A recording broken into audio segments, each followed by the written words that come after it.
The next item, the next misperception that I'd love to have the panel give us some feedback on is moving things in a little bit different direction. It's really looking at how we, who are not impacted on a daily basis, perceive individuals with autism.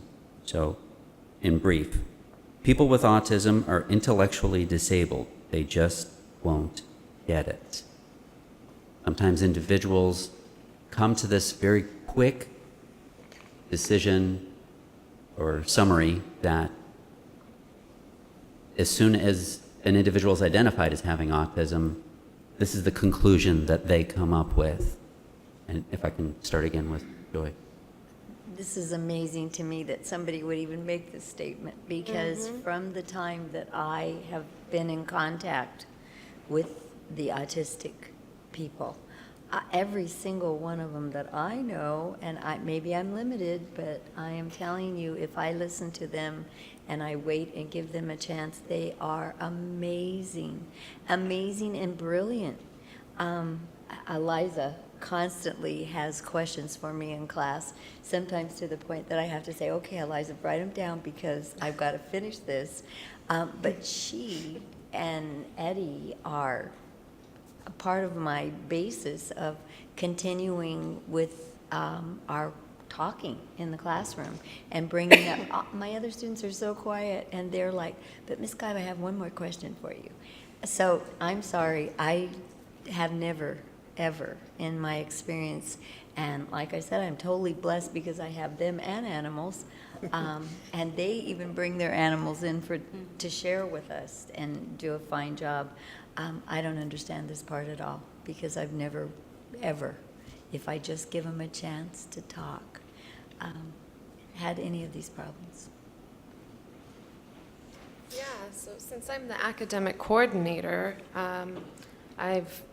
every single one of my students have passed their classes. They haven't had a chance. I mean, there have been times where school has become difficult for them, but exactly as what Marlene was saying, if you give them a little more think time, if you give them something more, if you explain a direction with words, they might not immediately understand that, and having it more visual written down and combating it in those two ways can be very helpful. Definitely giving them more time, and then just different resources, different ways to process information, visual, verbal, a combination, kinesthetic. A lot of my students do much better with kinesthetic and visual. So it just depends on how you're delivering the message, and they're quite capable. It's definitely a huge myth.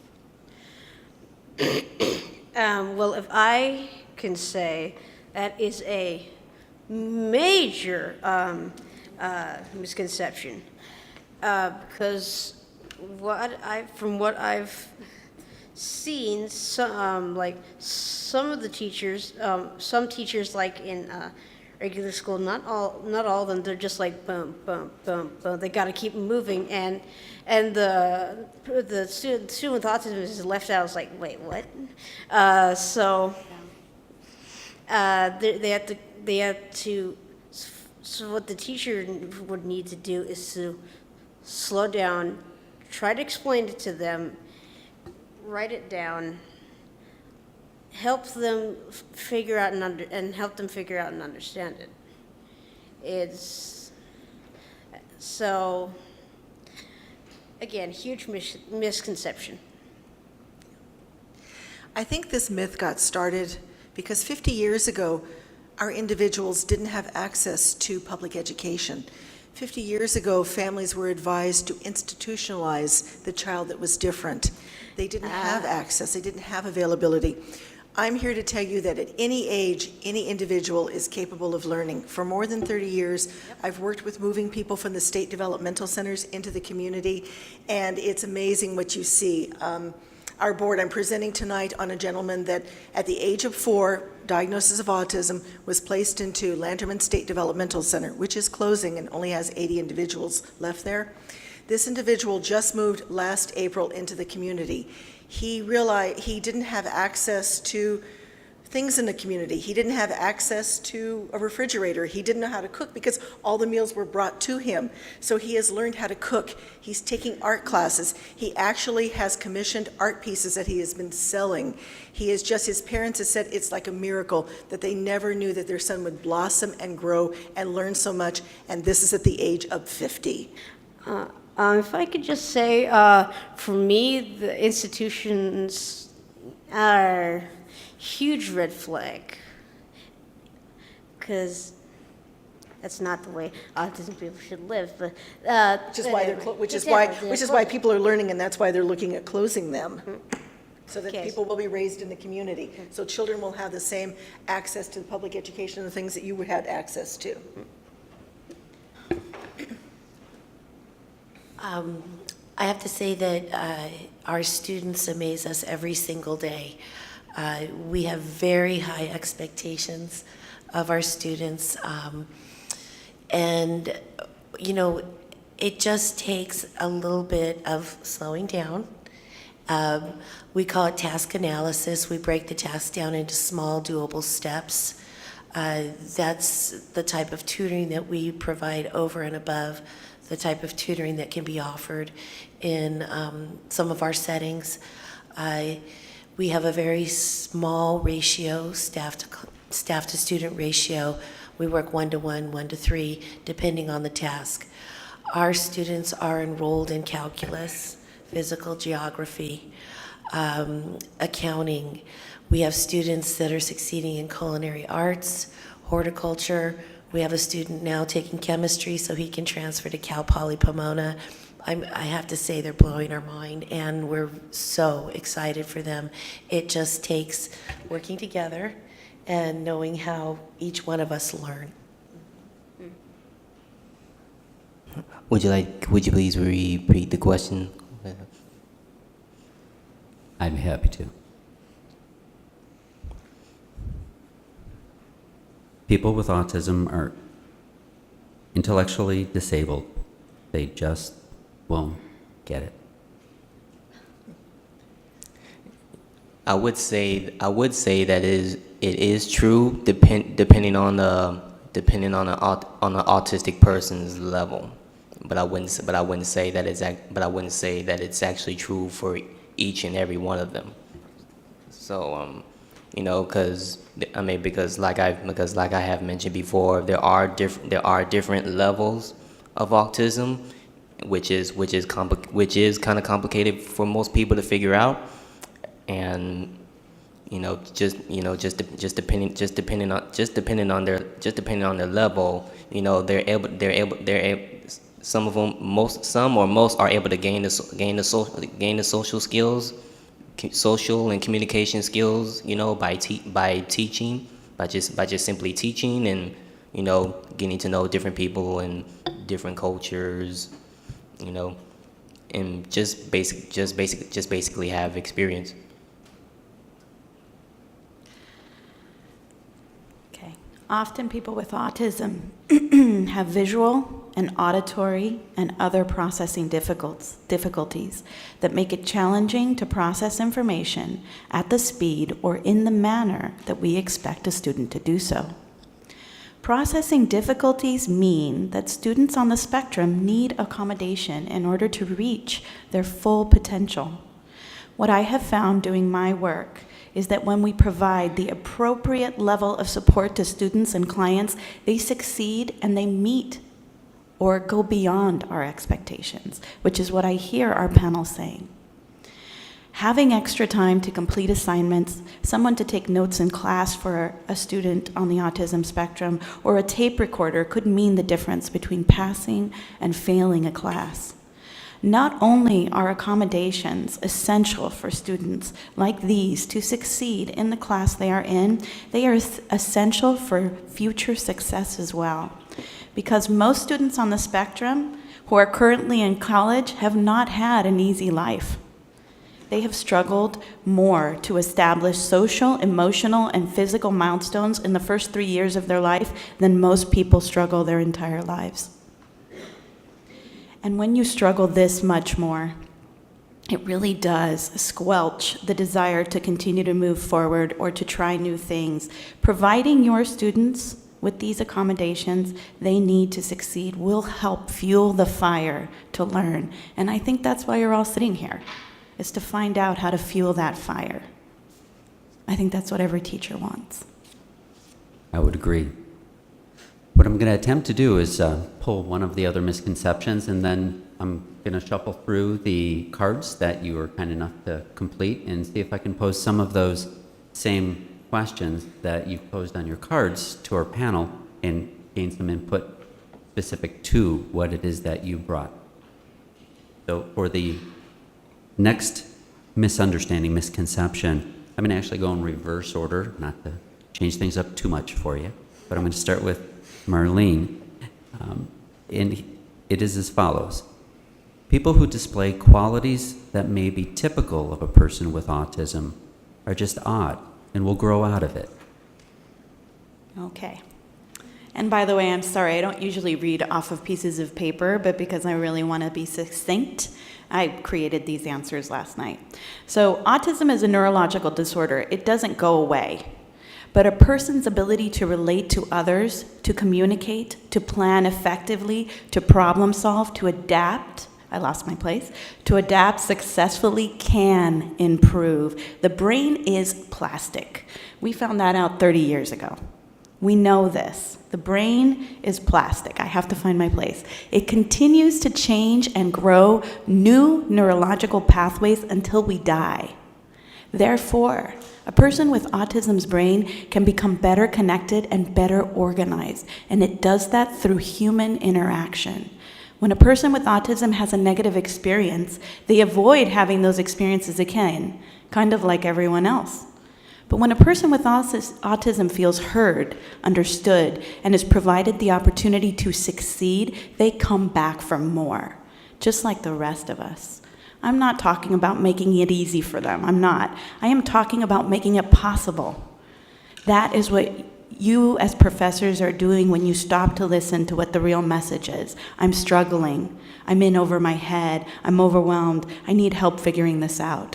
It's those experiences and the ones they have with someone like me or with someone like Ava or with all these wonderful people on the panel. Those are the experiences that help them grow and change.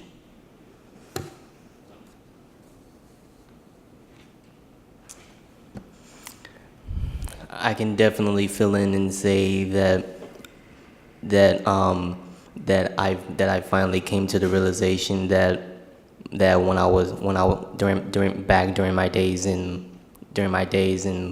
my young days in public school, I finally realized that I realized why I wasn't aware that I did not have the social skills when I was a lot younger. Being, as far as trying to get along with other students, I finally became aware of why I lacked social communication, so as time passed by, I decided to research my own diagnosis on autism, and I just realized that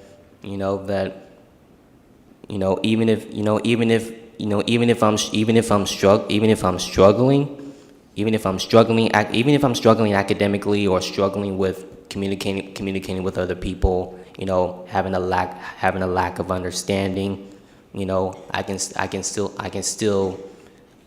be persistent. I can't give up. I have to keep going. Despite how challenging the obstacle is.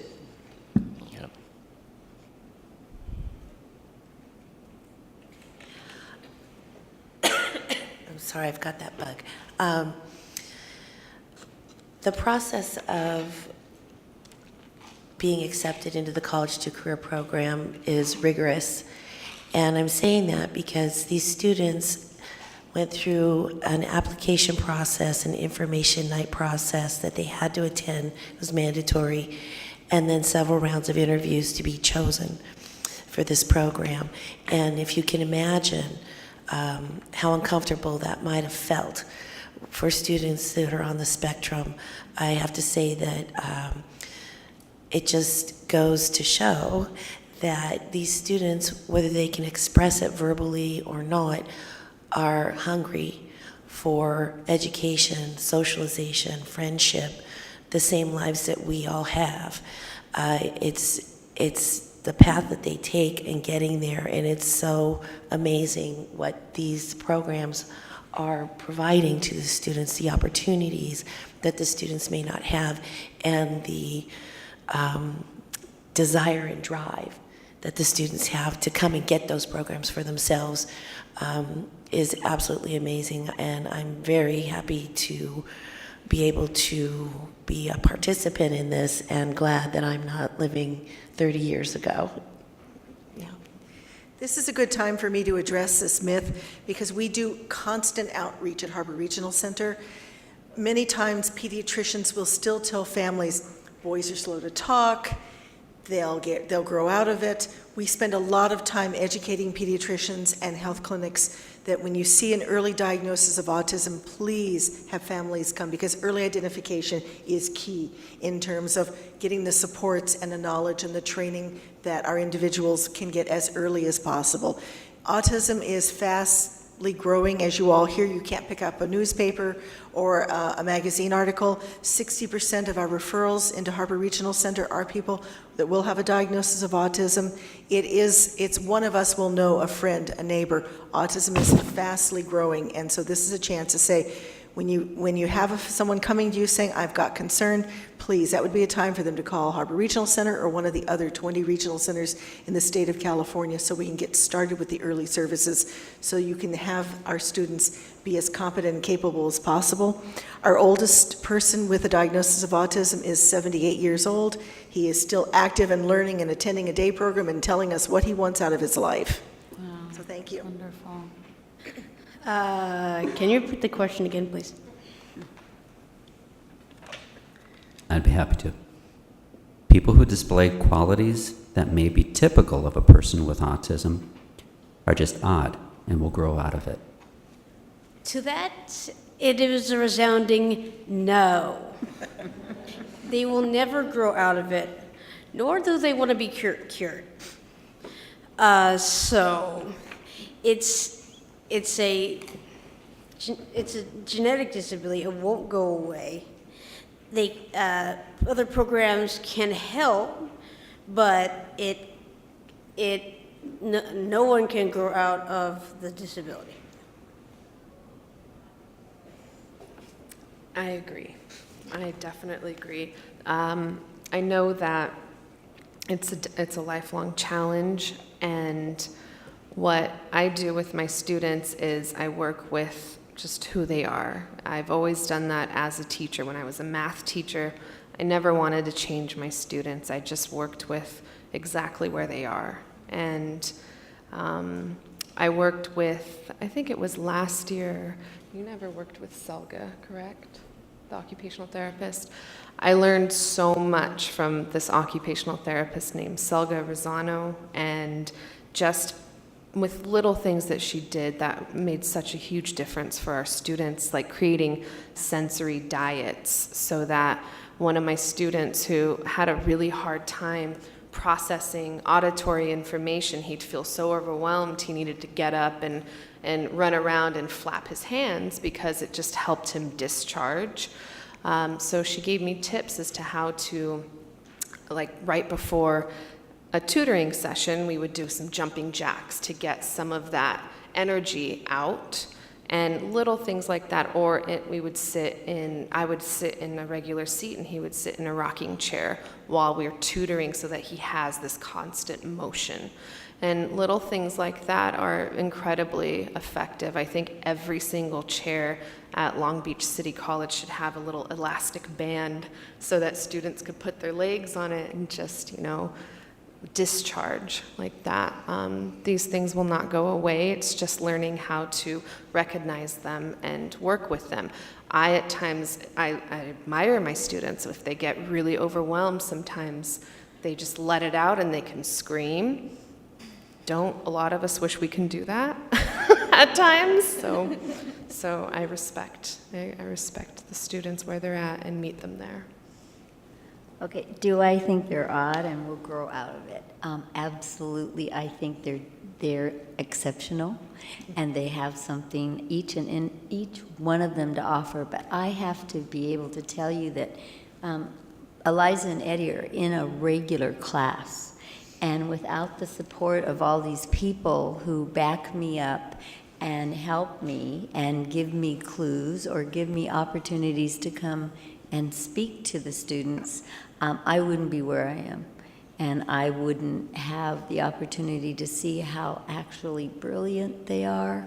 You just have to find which avenue you need to take with them in order to do this. Whether it's, okay, Eliza, everybody else is finished with the test, just put it in your notebook and bring it back to me, because I know Ava will be there to support her and me. But the word disability always kind of bothers me, because I think we all have them, whether it's anxiety or that I'm short and I'm never going to get any taller. I just feel like we all have something to overcome, and they tend to give me more than I give them. So ultimately, I'm the winner in the end. And I thank all of you for the support, and all you know for helping me and supporting them. Thank you very much, panel. What we're going to do now, I just wanted to say thank you very much for the cards that we received. We got about 10 great questions. I don't know if we'll be able to answer every one of them, but we've done our best to categorize them based on theme. So, to the panel, again. And as I push these questions out to you, I'm not looking for you to systematically go through them, but thank you so much for being very time conscious as we're going through this. Instead, if you do have something that specifically addresses the question, feel free, jump in. The question that I have for you from the audience is, how can a college professor develop a safe classroom environment for those students that are challenged with autism? There's one suggestion that I would recommend. Anything that's really important, dates, any of that stuff, having it on the board as well as having it in the syllabus, and things like that are very helpful, because even I've noticed the note takers themselves at times don't know what autism is. They don't even know the diagnosis. They shouldn't know. But because they understand it's an important date and they can process it easily, it might not even be written on the note. So something like that, it's very simple, just write it on the board, can be really, really helpful, and extra reminders, things like that. Sorry, what was the question?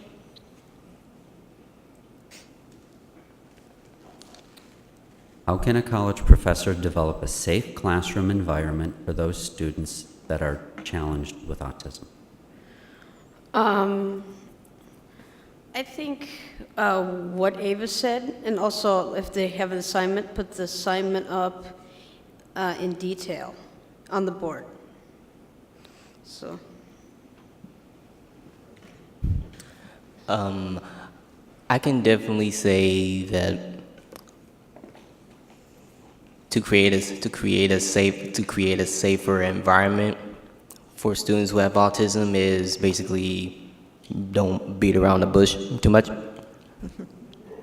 That's good. You wanted to be direct? Yeah, more direct. My suggestion is that you, and look, I know that you're all very busy, and I don't want to give you unrealistic recommendations, but I really do recommend that you meet with the student individually. It is much less overwhelming to sit in a room with just one other person, and that person is interested in helping you and willing to listen to you, than it is to sit in a classroom.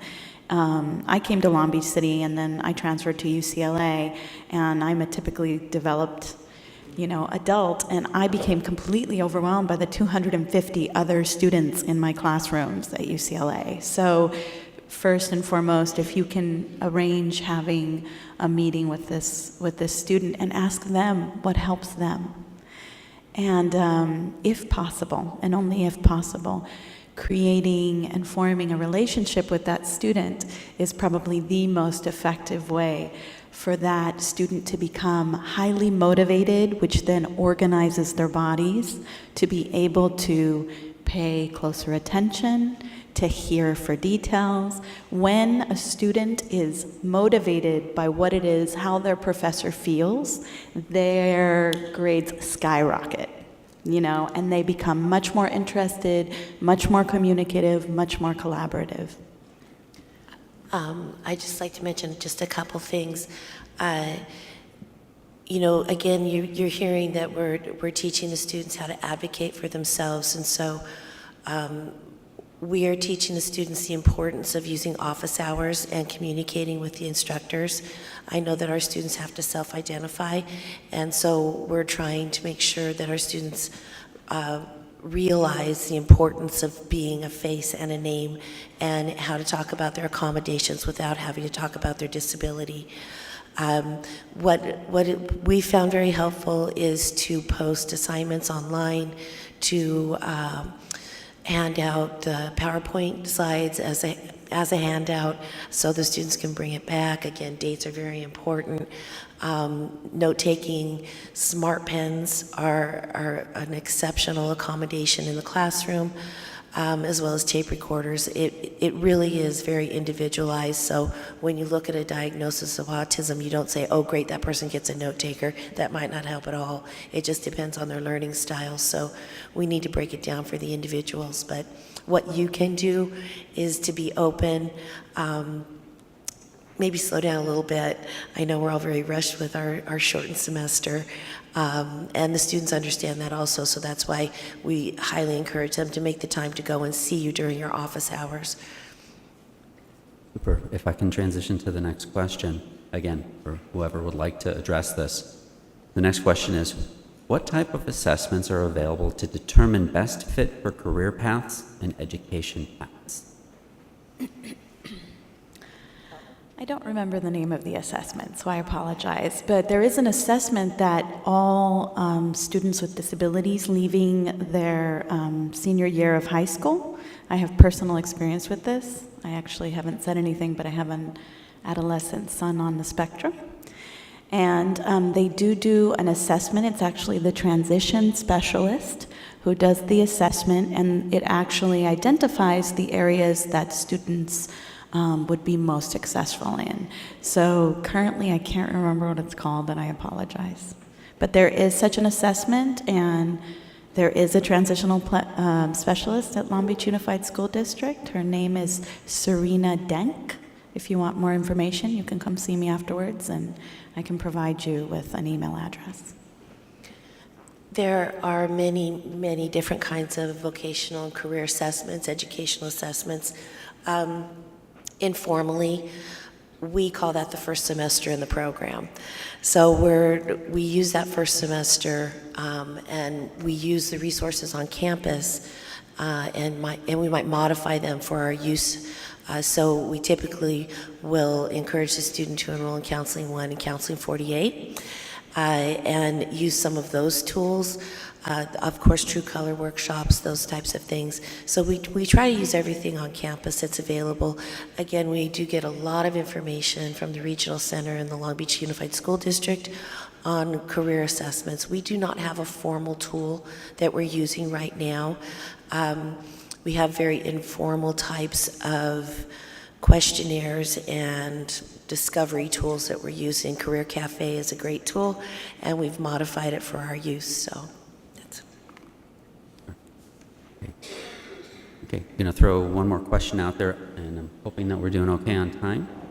So next question is, what financial assistance should autistic students seek out?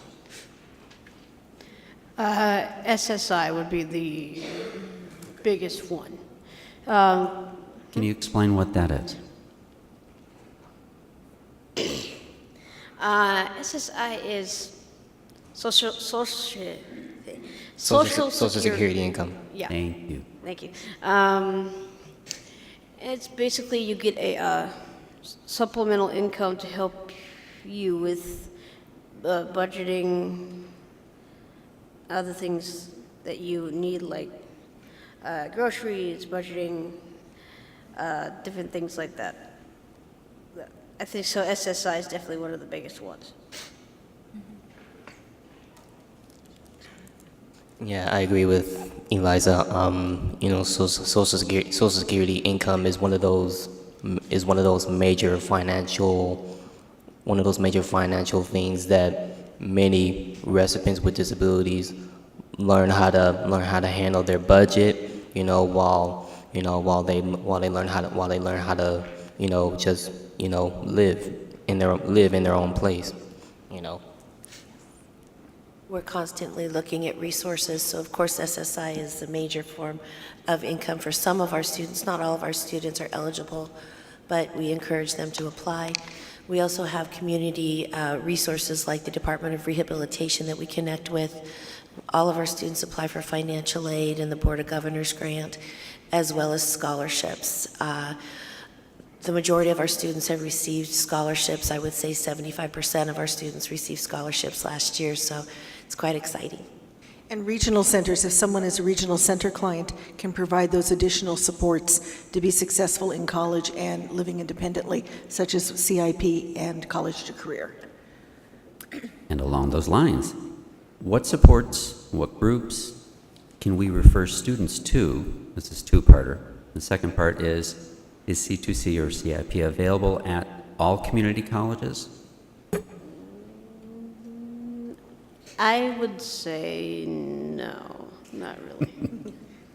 Well, C2C, College to Career, is at this point only available at Long Beach City College. And CIP, I know you can speak to the 3 or 4 campuses that you use in California. Yes.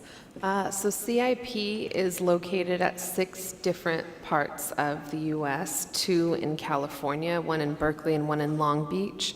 And right now I have students that go to 4 different colleges: Cal State Long Beach City, Los Angeles City College, and Cerritos.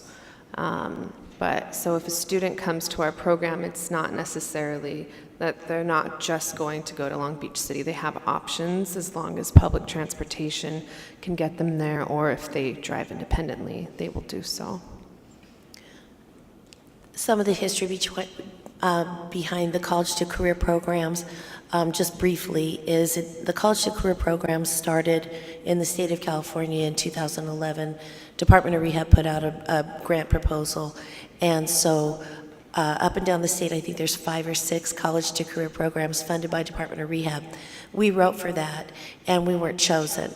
And in a way, I'm kind of happy looking back, because now we can work with the regional center, and we have a college dorm living component to the program, where with the Department of Rehab funded programs, they do not have that option. So our students are coming to college and moving out, and I have just really not even talked about the internship possibilities and experiences that our students, Urel did mention, that we work with media services, and our students created a documentary, but the college has been so supportive of our students during the summertime, providing internships. So if you need some help during the summer, come and see me.